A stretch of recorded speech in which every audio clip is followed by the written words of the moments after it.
Welcome to Water into Wine, a podcast with Father Charleston Wilson, rector at Church of the Redeemer in Sarasota, Florida. I'm Greer Ferguson, the communications director at the church. Father Charleston is a priest, husband, father of two, Anglophile, sock enthusiast, Motown fanatic, and proud native of Linden, Alabama. Oh, and a wine connoisseur. We're sitting down to chat with him about how to invite more grace into your life, how to develop a deeper relationship with God, and how to enjoy a great glass of wine. We're meeting at the intersection of music, faith, wine, and a good helping of modern cultural references. Put it all together, and we're telling the story of God's love and bringing it to life in a fresh way. Join us right here for casual conversations with your spiritual sommelier. Today, we are talking about laughter. To start the conversation, we're opening a bottle of wine.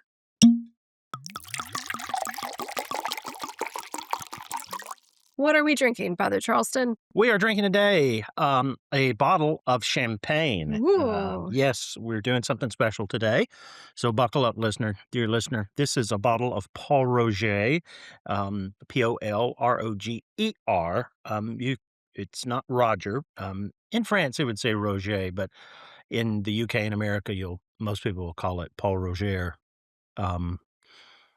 and not so much Roger. Anyway, it's a fantastic champagne, we're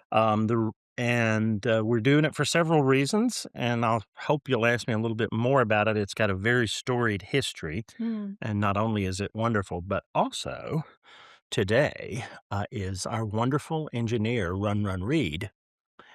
He always runs, and he's an amazing person, and I protect his last name for his innocence, so he doesn't have to be associated with me later on in life. But Good it's decision. his birthday, and so we are celebrating his birthday, and Yay. actually, we're tasting one, but we also have one for Run Reed. Yay! And you can't see me, obviously, but I'm giving him the champagne. He's presenting the and champagne. formally presenting it in the most formidable way imaginable. Wow. Happy birthday, Reed. Thank you. Happy birthday. Our audio engineer extraordinaire. Yes, the planes and the trains do not work without him, and so we're thankful for him on his birthday. What better way to celebrate than I with agree. champagne? And so why this for today's episode? We're talking about laughter. Why does this wine make us laugh? Does the champagne make us laugh? When the sound of a champagne bottle opening in the industry is called the laugh of the bottle. Oh, I didn't So know that. Of course, we're dramatic and we've made big pops and things, but in the industry, you actually are trying to be a bit quiet. You just want to hear, when you open a champagne, you really just want to hear a quiet, the pop that we associate with weddings and Yeah, the so pop's forth. fun. Well, it's still called the laugh. And so champagne is associated with laughter for a ton of reasons. The laugh of the bottle is that soft, like sigh, that pop. And it's sort of a universal sign for the beginning of a good time. Oh. And at least it should be. Yes. And laughter, well, I guess we'll talk more about this. Laughter is such an act of resistance, such an act of defiance against life's sort of hardships. And this particular maker, still family owned through generations of good times and bad, in good times, in bad times, you know that song. And it really has survived wars and economic collapses, and they've maintained a commitment to making the world a happier place. And champagne does that. So I hope you don't think that's cheesy. You can read more about actually their struggles and the struggles of the champagne wine in general. The book Wine and War details, of course, you may have read it, World War II in France and the Nazis' attempt to go and steal all the good wine, particularly champagne, because it's pretty close to the German border. There's also a historical fiction book called The Champagne War by Fiona McIntosh that's about a champagne maker in World War II. It's very good, or World War I, and it's really good. I commend it to you. And to pour a glass of this says, when you pour out a bottle of this, you're saying that no matter the circumstances, there's some place to find joy and to share a story, to be with others, to laugh. And if the liquid, it's the liquid equivalent of a belly laugh. is what this is. And it brings joy. Mm-hmm. And when we taste it, I think you'll immediately sense this is made in a particular way that zaps the tongue right away and enlivens your senses Mm. and wakes you up. Mm. So shall we give it a go? Let's try it. Okay. So do we do anything special tasting-wise since this is champagne? Just like wine, we look at it. It's clear. It looks fine, right? The glass is clean. The Yes. champagne looks like you expect champagne to look. There's nothing floating in your glass, no mosquito or gnat. It's bubbling. It's bubbling. That's a good sign. That's called the pearlage that you see coming up. So it's not Pearl. flat, so you know that it's ready. It hasn't been opened too long. It hasn't oxidized. Okay. And we, of course, get a nice smell. Smelling. It smells like champagne. Yes. This is delicious. That is good. It's good, isn't it? Yeah. I see you're laughing and smiling. It's good. She has this, listener, she has this microphone that literally looks like the one Cronkite used to announce Kennedy's tragic ending, but it's like this huge microphone. And then I see Greer, who's like smaller than the microphone, and she's laughing and smiling. And it only took one sip of this. Yeah. Champagne can be made Right. of... It's magic. It's magic. Whoa, whoa, whoa, it's magic. You know, It's sweet. it's a dry champagne technically, but if you're getting some sweet stuff, you're just getting some fruits in it that are you're associating with sweetness. Because it is, in fact, a Brut champagne. If you see on the bottle down there, it says at the bottom right, Brut. Oh, and it has a royal warrant. Yep. It does have a royal warrant. This champagne is associated not only with royalty, but also Churchill. This was Winston Churchill's champagne of choice. Oh, in the bathtub. It was. And he had many, he and the owner, he went to Épernay, which is where this is, which is just down the street from where the abbey at Ovier, where Dom Pérignon had his famous thing that didn't happen, but we hope happened, where, he said, come quickly, I'm tasting the stars, when he supposedly, air quotes, discovered champagne. But Churchill was obsessed with this particular one, and he drank this in copious amounts. And anytime he engaged in something called dining room diplomacy, this was served. And so he drank this daily. Wow. And it's long been associated with the royal family. This was poured most recently at the wedding reception of the Waleses. Kate and William served this at their wedding reception. And you are correct. You saw it right on the bottle. It is a royal warrant holder and has been for many, many years. People tend to love it in addition to all of its history. And it's also still family owned. I don't know if I said that. That's cool because most everything's a big international conglomerate. Yeah. Champagne can have generally, I don't want to bore you too much here, but can generally have up to 3 grapes, Chardonnay, Pinot Meunier, and Pinot Noir, and in varying proportions based on kind of where it is within the main region. But this is basically a third of each. Okay. Evenly. And so it's a split. real, to me, that just screams crowd pleaser. And also, Pol Roger is really committed to quality, so they're legally required for this champagne to keep it in the bottle aging for 15 months after it's made before they release it. But they want this additional complexity, so they do it for 4 years. Wow. So they're really committed to that. Wow. And it's still turned by hand to get the sediment out when it's really a spectacular place that I'm afraid they don't take visitors really that aren't in the industry like a lot of other places do. They don't do tours. They don't. They just don't. They don't have to. They're busy working, and it's family operation. That's a whole nother. Hospitality is a whole nother side of it. Yeah. What fruits are you getting when you? Mango, honeysuckle. Honeysuckle's not a fruit. Thank you. Well, it's and maybe colorful. I do get the scent. Now, this is obviously not a fruit. Brioche, the unsweetened sort of pound cake, if you will. Yeah. That you can have sliced and toasted or however you want. And that actually is really nice in it. And a little vanilla and probably a toasted, this is going to sound crazy, Marcona almond. Oh, geez. Yeah. Yeah. It's really that specific. It's type that of bad. almond. I did that on purpose because I was listening to a writer the other day, and she said she's a pro real pro in wine. And she said, I just can't stay. They said, well, what's the thing you hate the most? And she said, I hate going to a professional wine tasting. And the person was like, isn't that your job? And she said, it's torturous listening to these wannabes get up there and give you Marcona almond. Yeah. But I really do smell Marcona almond in here. Okay. And I knew you'd like it, and I wanted to give a bottle to Run, Run, Read. Now, I will, we try to be evergreen in here and not break the bank, but this is a special day, so we splurged big time. Uh-oh. And I also should say something about what we would eat this with. Oh, yes. Everything under Yeah, the sun. I was going to say. So that's a short this topic. not go Literally with anything? everything. Yeah. It goes with everything. Yeah. Um, Cupcakes. Perfect. Okay. That's all I wanted to know. You're going to think this is crazy, but I mean, I'm right now thinking of Chick-fil-A chicken nuggets. Oh. And Now, what about Chick-fil-A chicken strips? I think I'd rather have the nugget because I want a little more crunch Okay. All right. with each bite. I actually went to a reception recently, and the hostess had made little tiny fried chicken nuggets, homemade. Wow. And then put a little dollop of caviar on it top. Oh, wow. And served it with champagne. And I really closed my eyes and for a moment thought I was in heaven. I was, doing fine high up on cloud 9, to quote the song. That sounds good. But we spent a little bit of dough. We spent some change on this. I'm going to call this pre-tax probably $58-$60. Pre-tax. A bottle. Total. Yeah, pre-tax total. Okay. And so that makes it about $12 a glass, or the equivalent of 2 venti frappuccinos at your local Starbucks.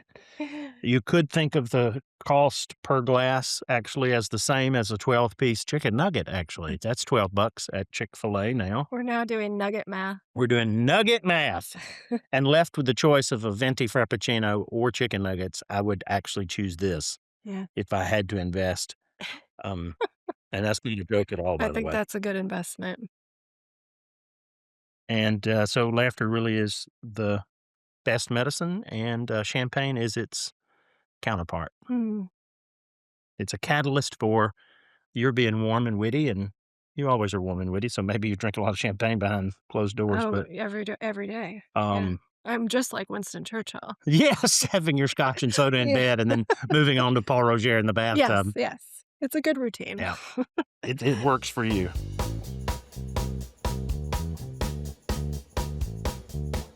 Well, today we're talking about the gift of laughter, how God gave us a funny bone, and how laughter can even be considered an act of hope. And as Father Charleston mentioned, there's that saying, laughter is the best medicine. So, do you think there's some truth to that? It sounds like you do. Always taking another sip. Yes, I do think it's true. There's a proverb that is good to commit to your memory. I don't know which translation I'm thinking of.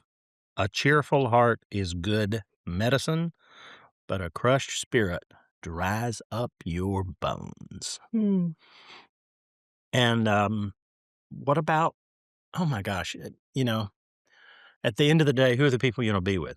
Do you want to be with people that stress you out and judge you and make you want to pull your hair out and cry and go run in the bathroom, and you feel those people that frankly you can feel just part of your gut drop down into your kneecaps when they walk in the room, and you don't really know why, and then you get mad at yourself because you go, why am I giving so much bandwidth, so much power, why am I giving that to that person? And you don't really want to be around that person, but the person that makes you smile and laugh, it's a special kind of tonic to the world.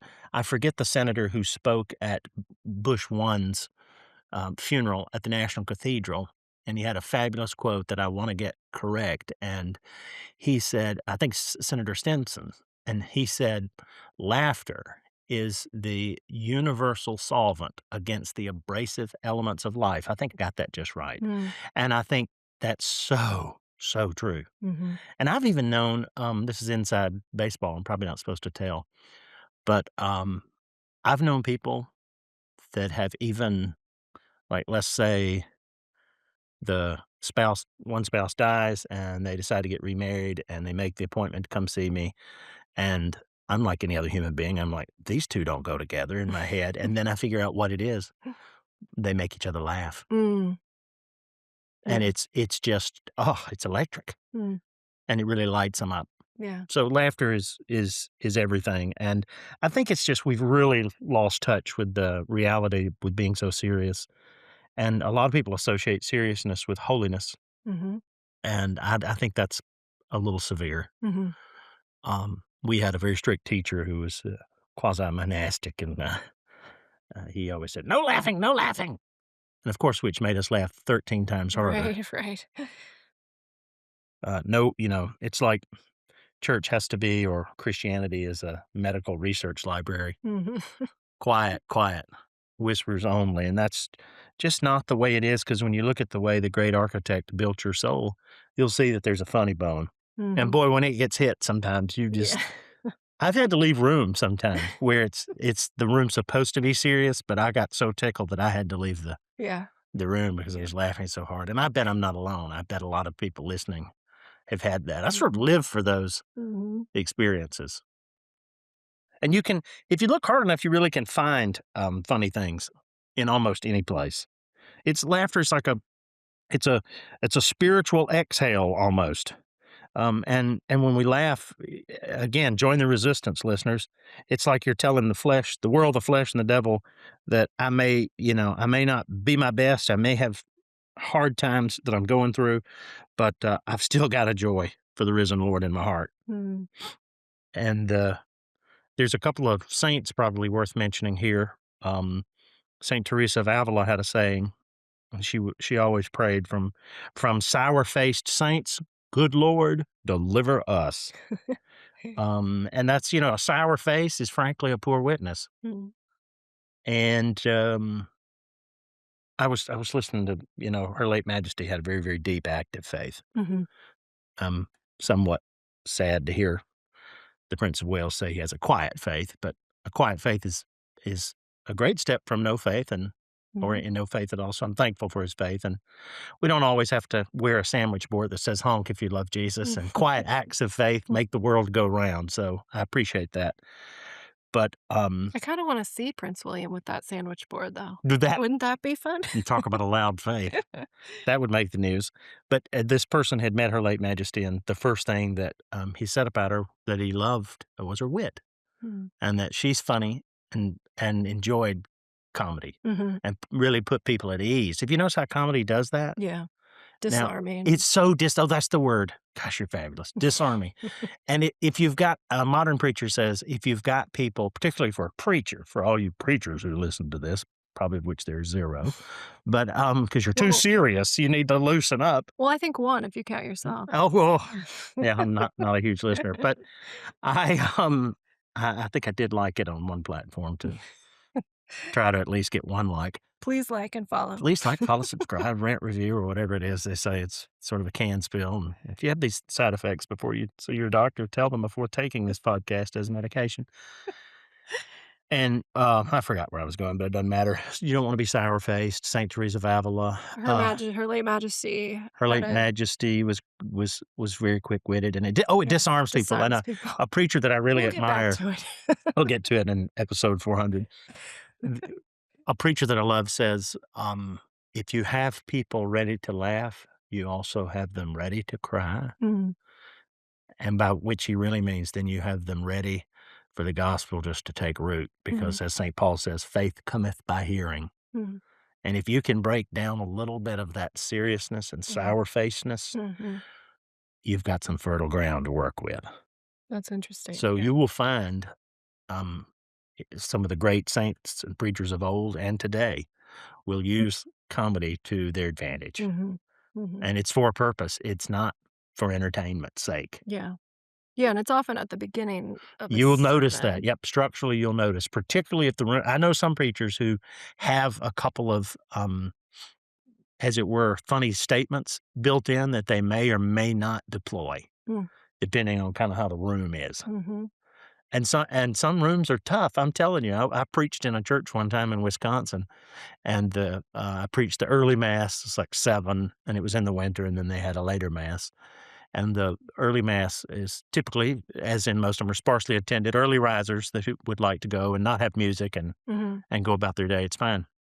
And he told me before I went out there, he said, I need to tell you something. I tell all our visitors this.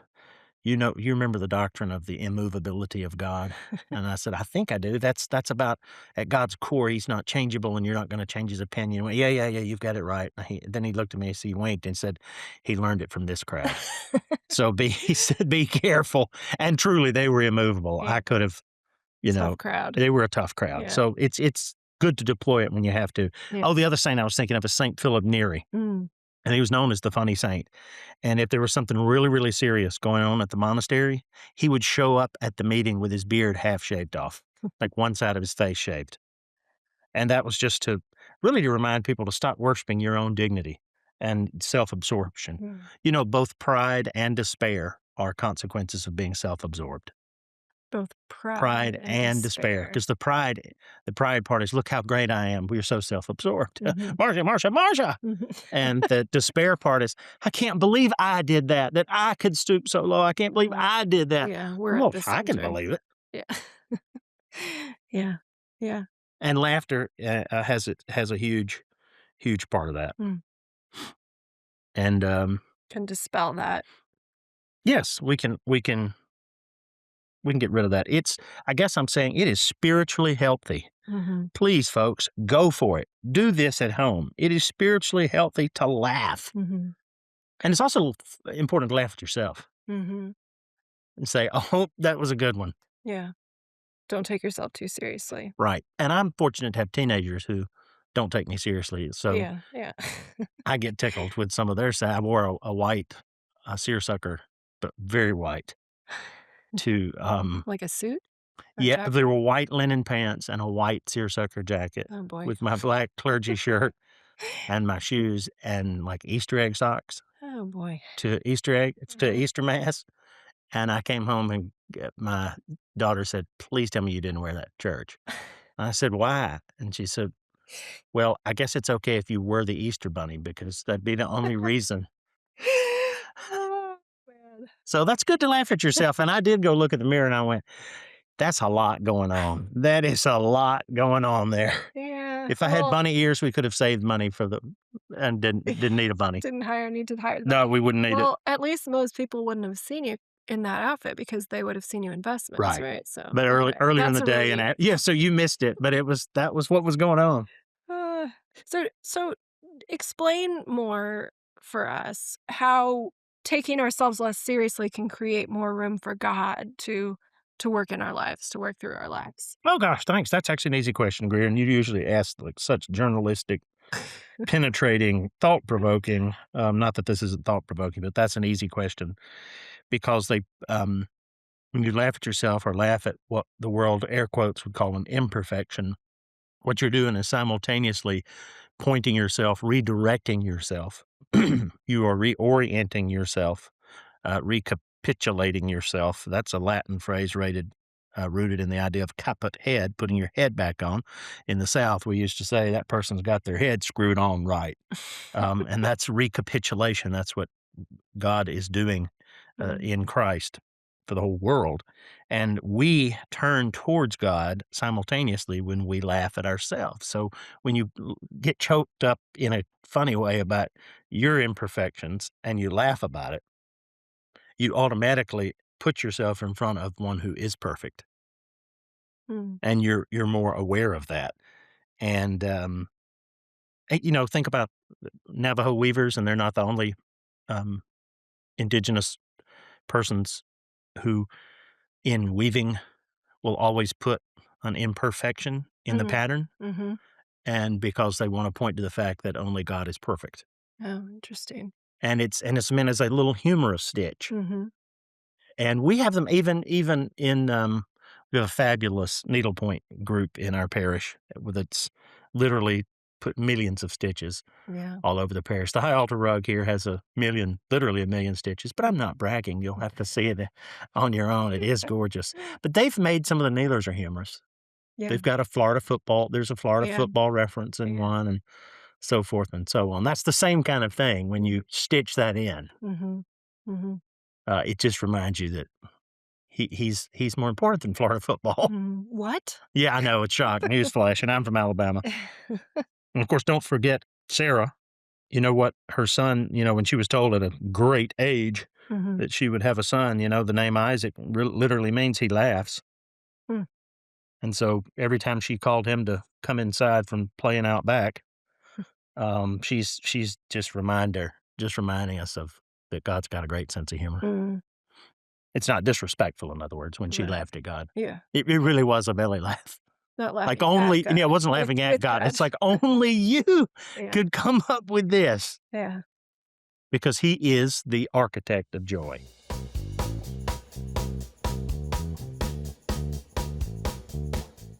Now it's time for a listener question. And here it is. I've heard there are products designed to remove histamines and sulfites from a glass of wine, supposedly to avoid reactions like sneezing, headaches, etc.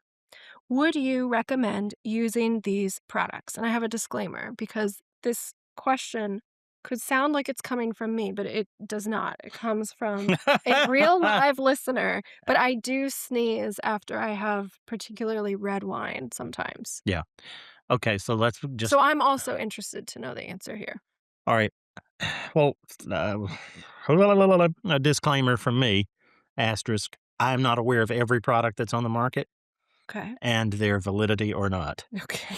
I know that some of them, I know that to my knowledge, none of the products that's supposedly remove all the histamine or sulfite from wine, I'm told scientifically that they can't be proven that all of them can do that. But I'm not a scientist. But you play one on TV. Yeah, and I stayed at a Holiday Inn Express recently too. But I can tell you that let's back up even further. Histamines and sulfites are naturally occurring parts of the winemaking process of fermentation. Okay. A winemaker can, however, if he or she so chooses, may add more sulfite or histamine. And sulfite is, you can hear sulfur in it. Mm-hmm. And that can be to soften the wine or to get a little more age worthiness out of a wine that's maybe not really that great of a quality. Mm-hmm. So, and in fact, in this country, I believe if it's more than 10 parts per million in sulfite, they have to put on there a label that sulfite's added. Oh. Um, Because of health concerns related to that? because it can, yeah, because it increased sulfites. Yes, increased sulfur can make you sneeze and make you have a headache and Mm. various other things. But I haven't dabbled in that, but I too have occasionally, and I don't want to zoom in on a particular region, Tuscany, but actually a lot of Tuscan wines make me sneeze. Hmm. And so there's something in the Tuscan dirt there that, particularly a Chianti Classico, which I love, but if I'm going to have it and I know it in enough advance time, I take a little Zyrtec Hmm. and So it you can cuts it. take Claritin or Yep. whatever ahead Claritin of. for some reason doesn't work for me. Speaking of things that don't work, but Zyrtec does, and I'm not paid for that Yeah. endorsement. So that's not something obviously specifically marketed towards pre-wine drinking, but that works in the same Yeah. sort of way. We may have just really had a breakthrough. Yeah. Instead of the latest and greatest Yeah. a Just goat's foot mixed yeah. with dandelion powder and packaged as something you've got to buy on Yeah. Amazon, just run down to your local CVS Yeah. and grab a Zyrtec. Well, that may be the only difference, packaging and marketing. Yeah, I think I that don't really know. may be. And then there's placebo, which I know is a real thing. Mhm. So Um, take a Tic Tac. yeah, and Yeah. put it in your Zyrtec bottle, take a Tic Tac, and enjoy the Tuscany. But only the orange Tic Tacs. They're the best. I agree. And this is my add-on question. Okay. What's the deal with tannins? Okay, so it's just tannic acid, and that's going to come from the skin of the grape. So most white wines have none, or if so, very, very little. Okay. Um, So that could be why red wine has Mhm. more impacts for people. Of course, because it has tannic acid, and tannic acid is also found in tea. Mm. The bitterness in tea. Mm. If you're Mhm. from the South and you've ever been around a pecan orchard, Uh-huh. and you crack open a pecan and you take the pecan out, half of it, and then there's a little layer before you get to the bottom layer. If you Mhm. get and bite that layer, it's bitter. Mm. And so I did that as a kid one too many times, and other people have done the same. So it's tannic acid, and it's naturally occurring in the skin of the grape. And some tannin is essential. I mean, tannin is not your enemy because particularly with fatty foods, I need tannic acid to break down the fat and make a nice subtle supple round flavor for me. Okay. And now I do have a question of mine that is a hard-hitting, deep, penetrating question. I'm ready, Cronkite. And it's because of what we talked about today. What is your favorite sitcom? Oh, gosh. Probably I have to go back to an old one. I love all the old ones, but particularly the Andy Griffith Show. Mm. And I think my mother must have owned all those tapes and put me in front of that TV, and she sat down with whatever she sat down with, and I know them all, and I still find them hilarious. I think Don Knotts was really a comedic genius. Yeah. And Andy Griffith was a great actor, not as funny as Don Knotts. And Gomer Pyle, who was Jim Neighbors, who's actually from Sylacauga, Alabama, which is about 2 hours from Linden, Alabama. So I got that in an episode. War Eagle Roll Tide. Linden in here. We got Linden in. Oh, Linden was in recently in the world. You've got to know this. This is so important. All right. I'm sitting there watching the Artemis II launch. And in comes this text, and it's the director of the platform that sends all the rockets into space, and he built and organized the platform. Like a NASA A NASA scientist. rocket scientist. I went to school with him. Russell Lane. That figures. I did. I know the guy. And they showed him, and his mother and his whole church from Linden showed up to support him and had NASA shirts on. And it was the coolest thing I've ever seen. I was so proud of my little town of 1,500 people. I knew he was smart as a kid. He won the spelling bee on a hard word like gnat, because, it's got that silent G in it. And it because we were very young. And he just so off topic, but Linden. Okay. Look it up, folks. And do you have We took you to space. Thank you very much.